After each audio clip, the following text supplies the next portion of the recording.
di sebuah kota kecil bernama Cirebon, tinggal seorang wanita bernama Rina. Usianya 46 tahun, dengan rambut coklat yang kadang ia warnai menjadi merah tembaga.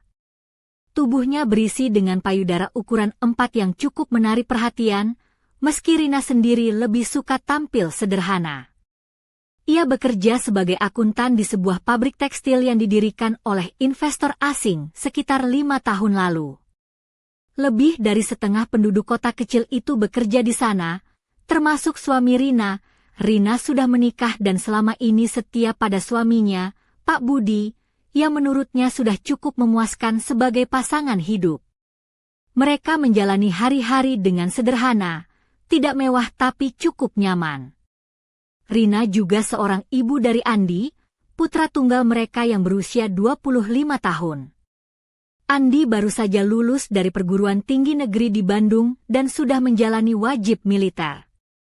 Setelah itu, ia pindah ke Jakarta untuk bekerja di sebuah perusahaan besar berkat bantuan ayah temannya yang menjadi direktur di sana. Penghasilannya cukup lumayan. Ia bisa membeli mobil dan menyewa apartemen sendiri, serta sesekali mengirimkan uang ke orang tuanya. 2 bulan yang lalu, Andi menelepon dan meminta ibunya menampung teman dekatnya selama 2 hari. Temannya ini, yang bernama Adi, tidak suka tinggal di hotel-hotel murah penuh kecoa yang biasa ada di kota kecil mereka. Ia terbiasa hidup dengan kemewahan di Jakarta. Rina dan Pak Budi tidak kaya, tapi rumah mereka baru saja direnovasi dan perabotan juga baru, jadi masih cukup nyaman untuk tamu. Pak Budi yang menjemput Adi di stasiun kereta. Rina menyambut tamunya dengan makan siang sederhana yang hangat dan ramah. Mereka bercengkrama bertiga sebelum suaminya berangkat kerja, sementara Rina sedang cuti dari pekerjaannya. Adi ternyata sosok muda yang sederhana, tidak sombong, dengan tinggi sekitar 180 cm, bahu lebar, dan otot yang terlihat dari kaos yang ia pakai. Ia bercerita tentang masa militer bersama Andi, tentang masa kecil mereka, dan tentang pacar Andi yang sudah setahun menunggu kepulangannya. Waktu terasa cepat berlalu saat mereka berbincang. Setelah itu, Adi buru-buru ke kantor cabang pabrik yang ia awasi untuk absen dan memberitahu maksud kunjungannya. Malam harinya, ia datang kembali membawa 2 kantong besar berisi makanan dan mengajak mereka untuk ngobrol sambil minum bersama. Mereka duduk hingga hampir tengah malam dan Rina menunjukkan kamar Andi sebagai tempat tidur Adi. Setelah renovasi, Andi hampir tidak pernah tidur di kamar itu karena jarang pulang. Malam itu, saat Rina bangun untuk minum air, ia melihat Adi sedang berdiri di dapur. Senyum ramah mengembang di wajah pria itu ketika melihatnya, dan ia mengeluhkan haus yang luar biasa. Ia melirik ke arah baju tidur tipis Rina yang memperlihatkan lekuk tubuhnya, tapi hanya mengucapkan selamat malam dengan suara lembut sebelum pergi. Rina kembali ke tempat tidur, namun pikirannya terusik oleh sosok Adi yang tiba-tiba begitu dekat. Ia tak mengerti perasaannya sendiri, tapi akhirnya tertidur juga. Pagi hari, saat suaminya menyentuhnya, Rina justru teringat Adi. Setelah mandi dan memakai pakaian longgar yang membuat lekuk tubuhnya terlihat lembut, gaun satin putih yang jatuh di pinggulnya, sandal tipis berwarna nude, dan kalung kecil berbentuk bulan sabit yang selalu ia pakai, ia pergi ke dapur. Tak lama kemudian, Adi masuk dengan wajah segar, sudah mandi dan berpakaian rapi. Rina memberinya sarapan, dan Adi buru-buru pergi kerja sambil mengucapkan selamat tinggal. Sepanjang pagi, Rina sibuk dengan pekerjaan rumahnya, membersihkan, memasak, mencuci. Sekitar pukul 3 sore, Pak Budi menelepon dan bilang ia harus pergi dinas selama 2 hari dan tidak sempat pulang. Rina merasa sedikit sedih, tapi malamnya Adi datang kembali. Mereka makan malam bersama, dan tanpa alasan jelas, Rina mengajak Adi minum anggur. Awalnya hanya 1 botol, tapi mereka akhirnya menghabiskan 3 botol sambil berbincang santai tanpa ada tanda-tanda kedekatan yang lebih dari teman. Saat Rina hendak mencuci piring, Adi menghentikannya dan dengan sigap membereskan semuanya sendiri. Setelah itu, mereka minum lagi sedikit anggur. Adi mengusulkan untuk tidur lebih awal. Rina sudah mulai goyah, sudah lama ia tidak mabuk seperti ini. Adi dengan lembut menggandengnya ke kamar tidur. Beberapa kali ia sengaja menyentuh dada Rina dengan sengaja namun halus. Saat mereka berdiri berhadapan di kamar, Adi tiba-tiba mencium bibirnya. Mereka jatuh di ranjang dan berciuman dengan penuh gairah. Rina merasa seperti melayang dalam pelukan pria itu. Ciuman yang membelai lehernya membuat ia merinding hingga hampir pingsan. Ia tak pernah merasakan hal seperti ini selama 25 tahun menikah. Alkohol mungkin yang membuatnya begitu rileks dan terbuka. Setelah itu, mereka mandi dan berpisah di kamar masing-masing. Keesokan paginya, Rina bangun dengan kepala sedikit pusing, pikiran kacau. Ia menangkap kenyataan pahit bahwa ia telah mengkhianati suaminya dengan teman anaknya sendiri. Awalnya ia pikir itu hanya mimpi. Namun, saat Adi keluar kamar, mereka saling menghindari pandangan dan sarapan dalam keheningan. Adi yang memulai pembicaraan, mengaku bahwa ia sangat menikmati kejadian malam itu dan meminta maaf karena tak bisa menahan diri. Ia bilang wanita matang seperti Rina adalah kelemahannya. Ia berjanji tidak akan memberitahu siapapun, bahkan Andi, dan jika Rina ingin, mereka bisa melupakan semuanya dan tidak akan ada yang pernah tahu. Anehnya, kata-kata itu menenangkan Rina. Adi menunjukkan sisi maskulinnya lagi dengan meraih tangan Rina dan membawanya ke kamar tidur, sesuatu yang tak pernah dilakukan suaminya, dan Rina menikmatinya. Setelah mandi, Adi mencium Rina, meminta maaf sekali lagi, berterima kasih atas keramahan yang diberikan, lalu pergi naik kereta ke Jakarta. Rina menghabiskan setengah hari memikirkan semuanya. Ini adalah pengkhianatan pertamanya dalam 25 tahun pernikahan, dengan pria yang bisa jadi anaknya sendiri. Namun, ia merasa mendapat pengalaman baru dan tahu mungkin bisa mencoba hal baru dengan suaminya, tapi, di balik semua itu, ada sesuatu yang membuat Rina penasaran. Saat Adi pergi, ia meninggalkan sebuah catatan kecil di meja makan dengan tulisan samar, "Ini baru permulaan. Jangan terlalu cepat merasa aman." Apa maksud catatan itu? Apakah ada rahasia lain dari Adi yang belum terungkap? Rina tahu, kisah ini belum berakhir. Beberapa hari setelah kepergian Adi, Rina masih terbawa suasana malam itu. Namun, rutinitas di pabrik tekstil kota Cirebon tidak pernah menunggu. Setiap pagi, ia mengenakan kebaya modern berwarna hijau zamrud yang membalut tubuhnya dengan anggun, dipadu dengan kain batik tulis yang melilit pinggulnya, serta sepatu hak rendah warna coklat yang membuat langkahnya mantap. Kalung emas kecil berbentuk bunga melati tetap menghiasi lehernya, menambah kesan feminin yang tak berlebihan. Hari itu, di kantor, suasana terasa berbeda. Rina menangkap tatapan aneh dari beberapa rekan kerja ketika ia lewat. Mereka berbisik-bisik, tapi segera membisu saat Rina menoleh.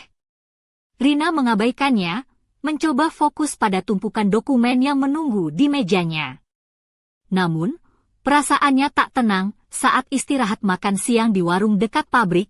Rina menerima pesan singkat dari nomor tak dikenal, "Jangan percaya semuanya terlihat." Ada yang sedang mengawasi. Rina mengerutkan kening. Siapa yang mengirim pesan itu? Apakah ini berkaitan dengan Adi? Ia mencoba membalas, tapi tak mendapat jawaban. Malamnya, di rumah, Rina duduk di ruang tamu mengenakan piyama sutra berwarna merah marun yang membalut tubuhnya dengan lembut, rambutnya yang sedikit diwarnai kemerahan terurai rapi di bahu. Ia menatap catatan kecil Adi yang masih tergeletak di meja. Tiba-tiba ponselnya bergetar, pesan lain muncul. "Kamu pikir kamu tahu siapa dia?" Tunggu saja, Rina merasakan jantungnya berdegup kencang. Siapa yang bermain-main dengannya? Apakah ini hanya lelucon atau sesuatu yang lebih berbahaya? Esok harinya, saat pulang kerja, Rina melewati gang sempit di dekat pasar tradisional. Tanpa diduga, seseorang menyapanya dengan suara berat, "Rina, kau harus berhati-hati. Ada yang ingin menghancurkan keluargamu. Rina menoleh, melihat sosok pria bertubuh besar dengan jaket kulit hitam. Wajahnya samar tertutup topi, tapi tatapannya tajam menusuk. Siapa kamu?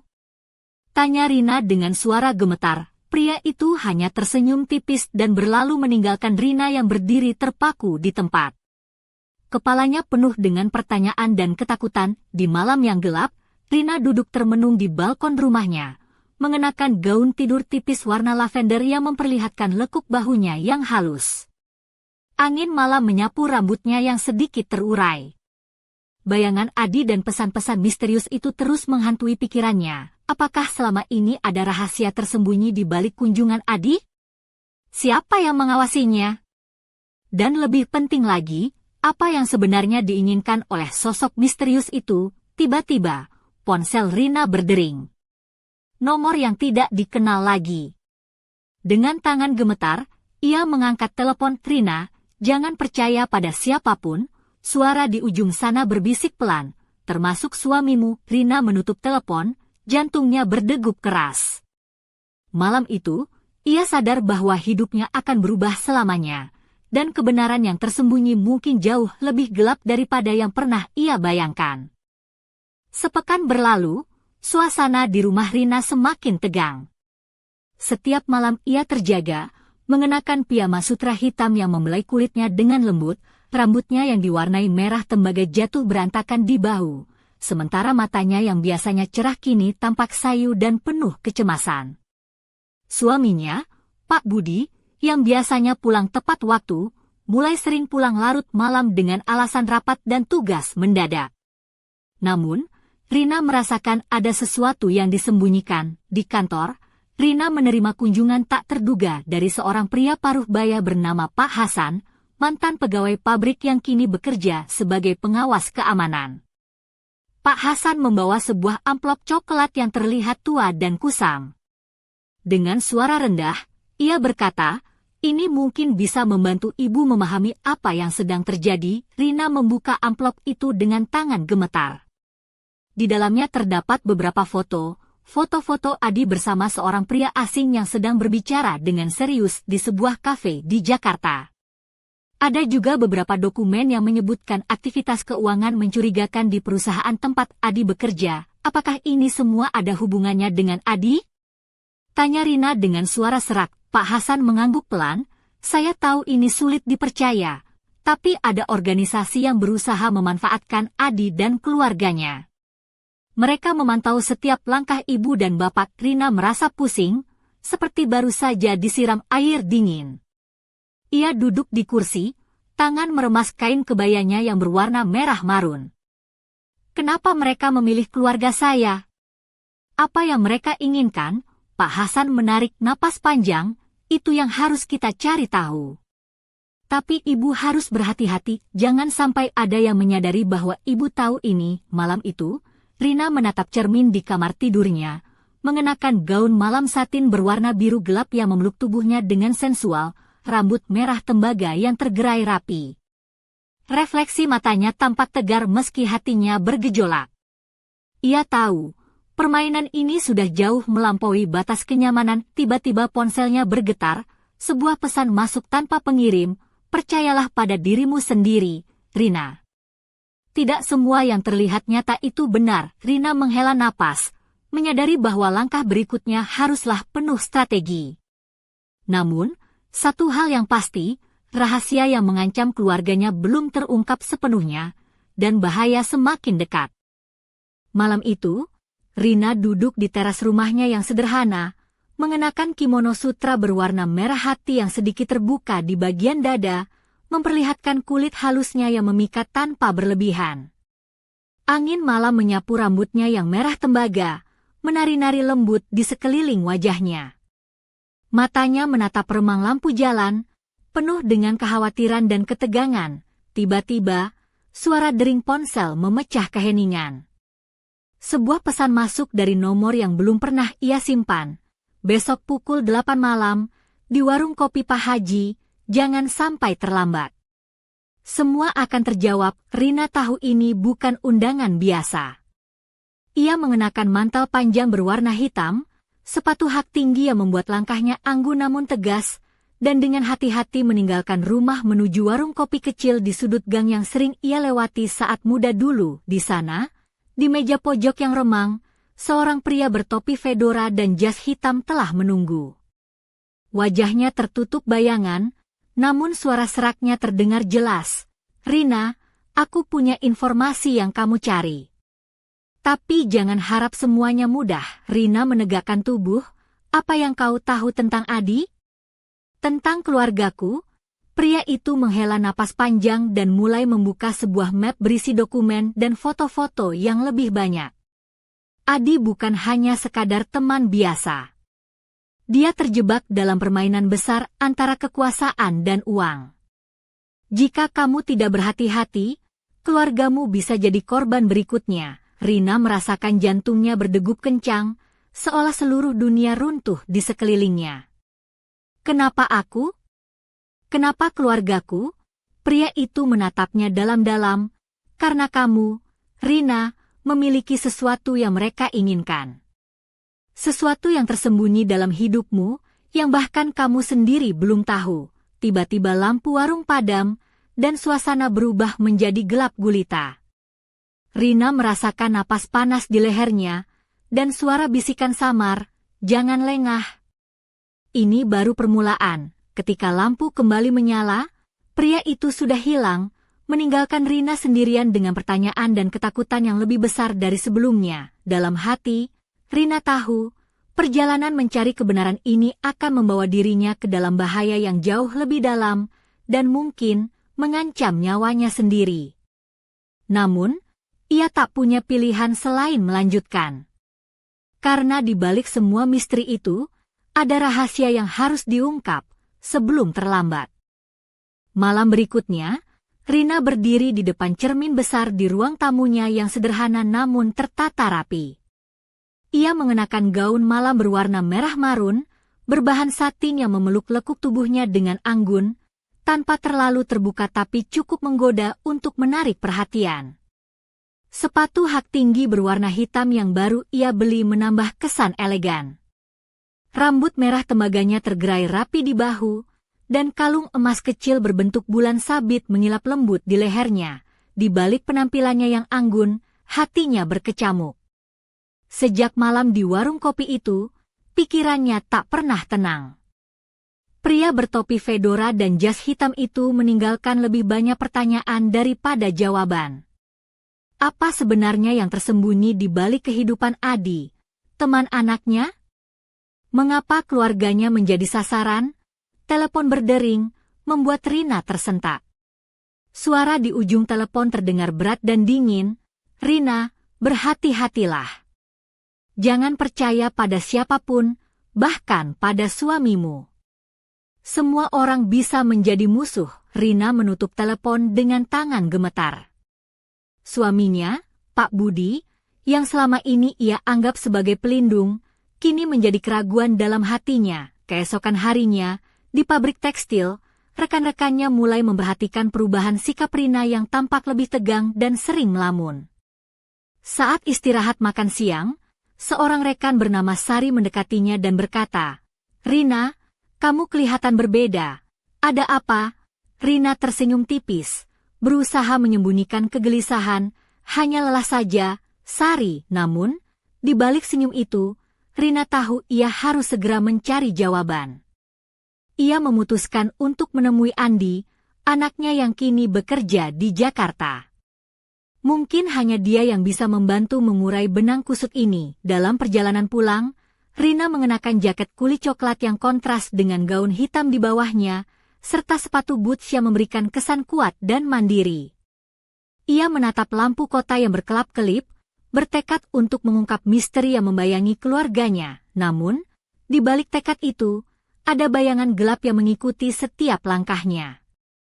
Suatu malam, saat membuka lemari, Rina menemukan sebuah amplop tersembunyi di balik baju Andi, berisi surat tanpa alamat pengirim. Jangan terlalu percaya pada siapapun. Kebenaran kadang lebih berbahaya daripada kebohongan. Rina menggenggam surat itu erat-erat, sadar bahwa perjalanan ini belum selesai dan bahaya semakin dekat. Dan di balik segalanya, ada satu pertanyaan besar yang terus menghantui. Apakah Andi benar-benar sekadar korban, atau dia bagian dari permainan berbahaya ini?